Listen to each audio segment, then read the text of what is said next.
大家好，这里是奇闻观察室，我冲锋。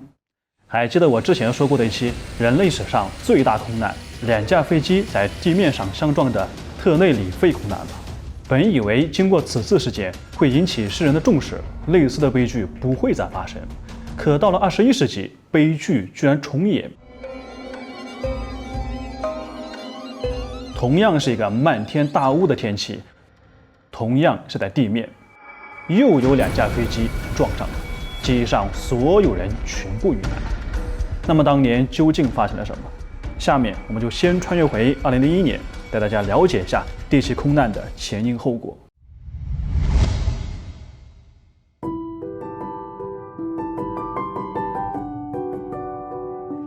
米兰这个名字，相信大家都不陌生。世界上近半数的奢侈品牌都出自这里，是世界时尚艺术中心。作为意大利最大的都会，这里经济十分发达，算是整个欧洲经济最发达的地区了。2001年10月8日，这一天是周一，整个城市都被浓雾所笼罩，给出行的人都带来了极大的不便。位于米兰东边的利纳特机场同样是浓雾缭绕，能见度仅有50到100米左右。处于塔台上的工作人员通过玻璃只能看到白茫茫的一片，根本就看不到飞机的起降以及机场地面的状况。可即使是这样，机场依旧在正常运行。以前也这么干过，凭借无线电和机场的高科技设备，保持飞机的正常起降，问题不大。利纳特机场是米兰3大国际机场之一，距离米兰市中心只有7公里，所以利纳特机场很受欢迎，每小时有20多个航班起降。不过也正是因为处在市区，在寸土寸金的米兰，机场规模受到限制，面积很小，一共只有2条跑道，其中36R 是商用客机跑道，长度2442米，还有一条比较短的36L 跑道，长度601米。机场也只有1个塔台。虽然机场在正常运行，但由于大雾的影响，各个起降航班的延误还是在所难免的。此时，在机场北停机坪等待起飞的就有一架隶属于北欧航空的686航班，它的飞行路线是从米兰飞往丹麦的哥本哈根。直飞此次航班的是麦道 MD87， 机上一共有110人，乘客104人，机组成员6人。机长是36岁的乔金·古斯塔夫森，他有着5800个小时的飞行经验，其中在 MD87 机型上有230个小时。副机长是36岁的安德斯·海兰德，他有4300个小时的飞行经验，其中在 MD87 上的飞行时间超过了2000个小时。该航班原计划是在早上7点35分起飞，可因为大雾延迟了一点，最终被获准在7点41分从北停机坪开始滑行。滑行路线是沿着与主跑道平行的滑行道前进，然后在尽头的耳四滑行道进行转弯，并等待起飞许可。与此同时，塔台的工作人员保罗·扎凯蒂正在指挥另一架飞机驶离机场。这是一架小型的私人飞机，是出自塞斯纳公司的公务机。这架飞机要从米兰飞往巴黎，为了方便叙述，我们就简称它为塞斯纳。机上只有2位乘客，一位是飞机的销售经理斯特凡诺·罗曼内洛，另一位是该飞机的潜在客户卢卡·福萨蒂，他当时是一家食品公司的老总。他们此趟飞行就是为了展示这架飞机的性能，不出意外，飞完这趟航班，这单生意也就成交了。当然，除了他们之外，还有2位德国的驾驶员，机长是36岁的霍斯特·科尼格斯曼，他一共有5000个小时的飞行经验，其中约有2400个小时是在塞斯纳公务机上。副机长是64岁的马丁·施奈德，他有12000个小时的飞行经验，其中有2000个小时是在塞斯纳公务机上。该飞机是停在机场的西停机坪。8点05分，飞行员收到了保罗的滑行许可，说飞机需要向北滑行，沿着 R5 滑行道一直滑行到主跑道交叉口的等待点，然后再等待进一步的指示。由于大雾的影响，保罗无法肉眼看到飞机，只能通过无线电沟通。塞斯纳的2位飞行员也因为大雾，只能根据空管的指令摸索着前进。8点09分28秒，就在塞斯纳还在滑行道上慢慢滑行的时候，等待在36R主跑道尽头的686航班终于接到塔台的另一位空管员的起飞许可。于是机长推动油门，飞机开始加速，很快就达到了V1速度。到达V1速度，飞机就必须要升空了。这时，机长开始抬升机头，飞机慢慢的驶离地面。8点10分21秒，686航班的速度已经到达146节，飞机前轮已经离地了。可就在这时，机长乔金突然瞥见前方的浓雾中有一个阴影在逼近，他惊呼：“那是什么鬼东西？”可飞机速度太快，他语音刚落，飞机就迎面撞了上去。机长第一时间推动油门，想让飞机尽快升空。他们做到了，飞机成功升空了。可还没等他们缓口气，飞机就开始急剧下降。经过刚才的撞击，飞机丢失了一个引擎，另一个引擎也因为吸入过多的碎片，推力下降。这种情况神仙都难救。12秒钟后，飞机快速地划过草地，撞向了跑道尽头一侧的行李大楼，接着就是一声巨大的爆炸声。塔台的工作人员也听到了响声，可由于外面是一片浓雾，他们什么都看不见，根本就不知道发生了什么。至于响声，他们虽然觉得奇怪，但也没有进一步追究。期间，还有一位机场的工作人员打电话到塔台，说是听见了一声异响，像是什么爆炸声。询问塔台的空管员有没有发生什么异常，空管员表示没有发现什么问题，有可能是谁上楼梯时发出的声音。说完就挂断了电话。讽刺的是，距离686航班发生爆炸并起火已经过去1分多钟，整个机场竟没有一个人发现。直到行李大楼的大火中走出一位受伤的行李搬运工，地面工作人员才发现，原来有架飞机坠毁了，这才开始调动消防队实施救援。在听到机场响起了消防车的警报声后，空管员终于意识到不对劲了，开始在雷达上寻找686航班的踪迹。他们当然找不到了。就在此时，等待起飞的另一架飞机通过无线电告诉空管员说，跑道尽头出现了大量火光。听到这个消息，空管员意识到出大事了，他们立马拉响机场警报，并停下了所有航班的起降。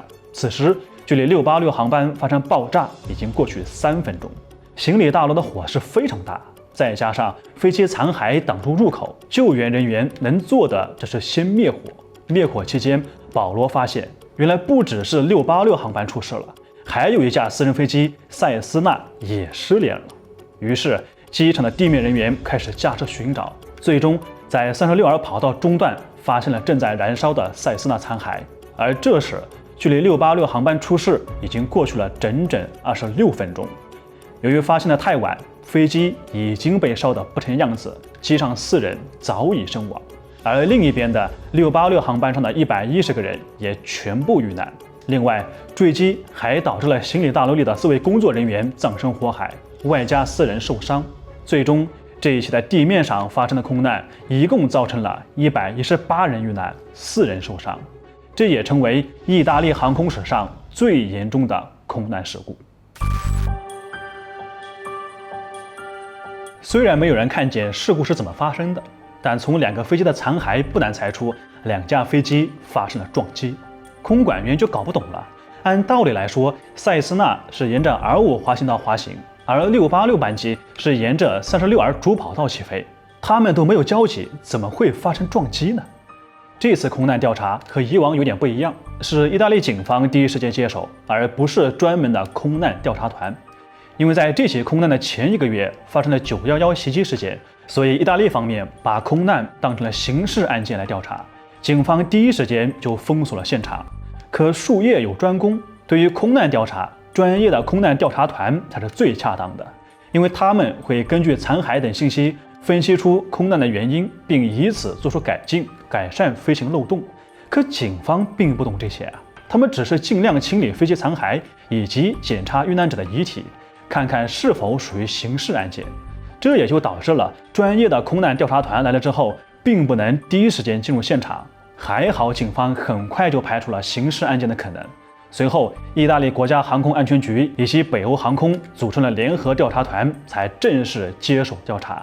从塞斯纳飞机的残骸位置，基本上可以确定，这是一起跑道入侵事件，是塞斯纳误入了起飞的主跑道。跑道入侵通常是极其危险的。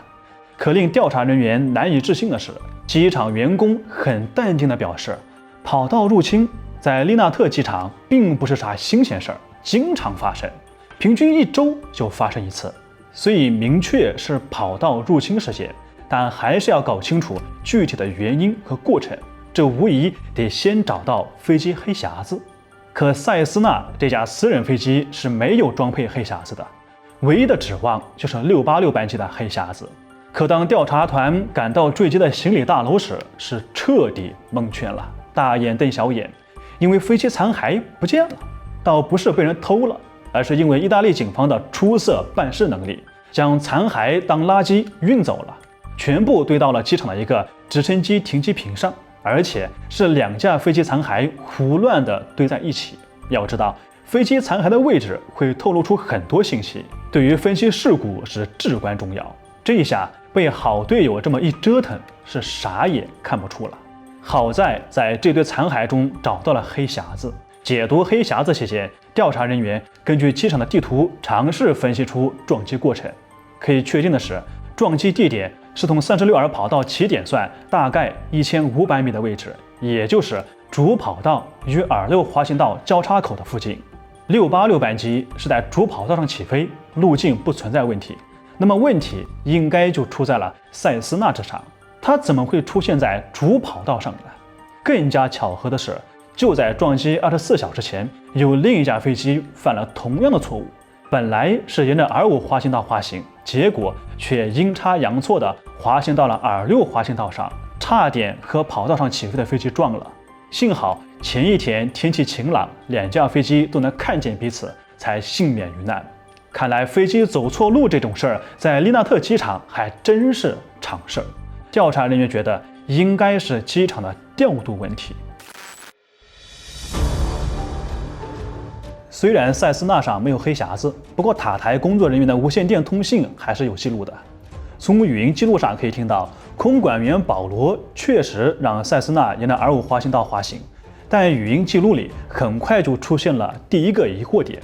保罗让塞斯纳的飞行员从主停机坪滑行，并进入主滑行道后汇报。可是该机场西北2个停机坪并没有主次之分，滑行道更是没有主滑行道之说。这样的指令让飞行员很是迷惑。接着，第二个疑惑点又出现了。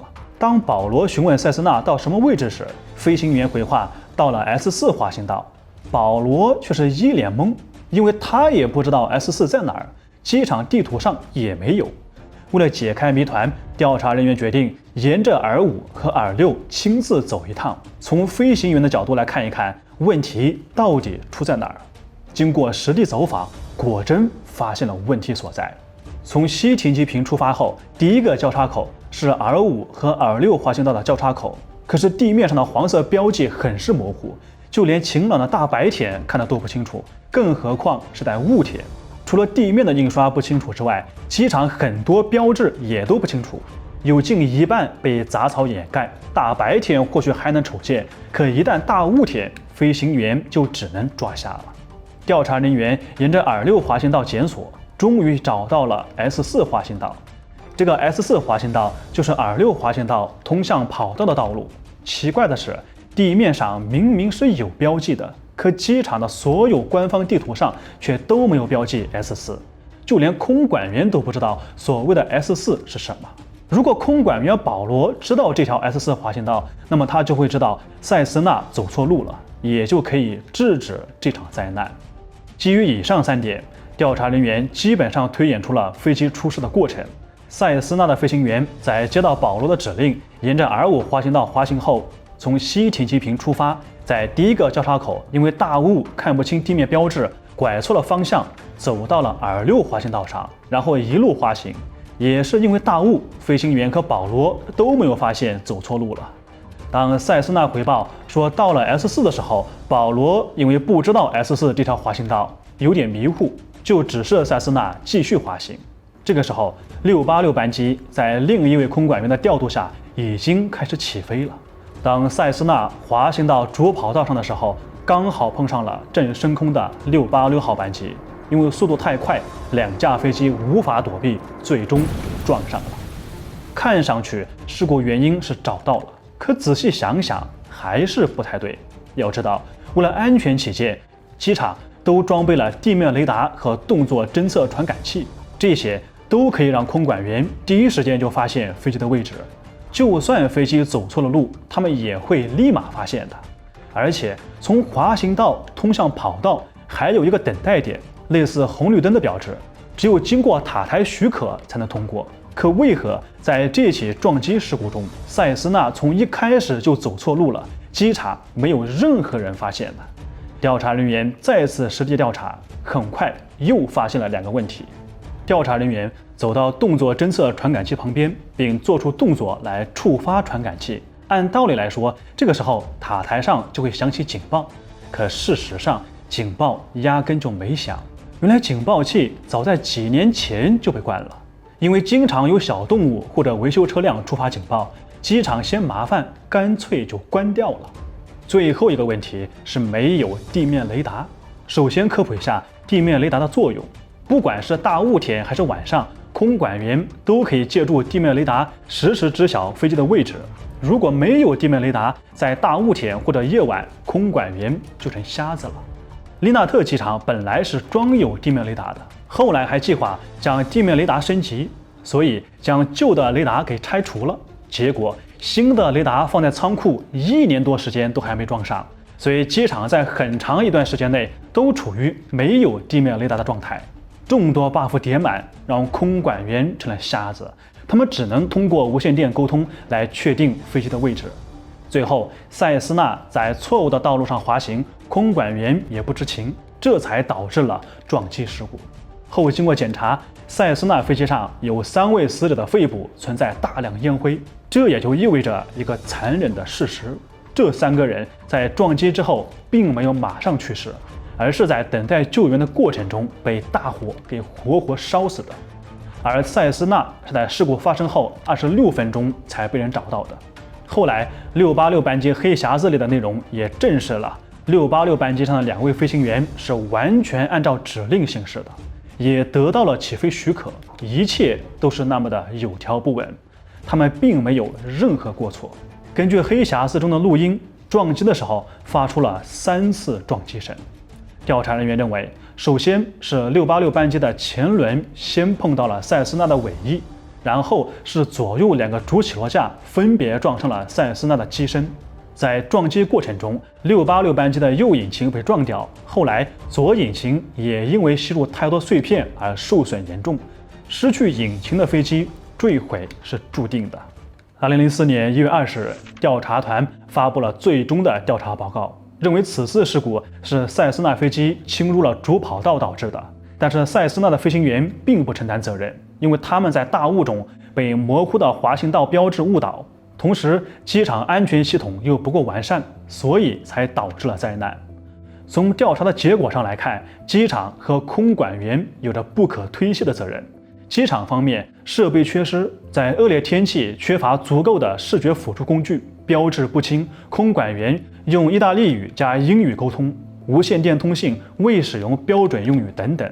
本来机场是有着多道安全保障的，哪怕只有1道有用，这场空难都可以避免。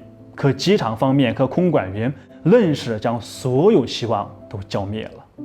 这起空难的遇难者来自9个不同的国家，主要是来自意大利、丹麦和瑞典。事后，很多国家都各自举行了追思活动。2002年3月，意大利方面采取了一种特殊的纪念方式，在机场附近的一个公园种植了118棵山毛榉的树，组成了空难纪念林。后来，在纪念林中又树立了一座名为“永远的痛”的纪念碑。这次空难伤亡人数太大，在世界航空史上都非常罕见。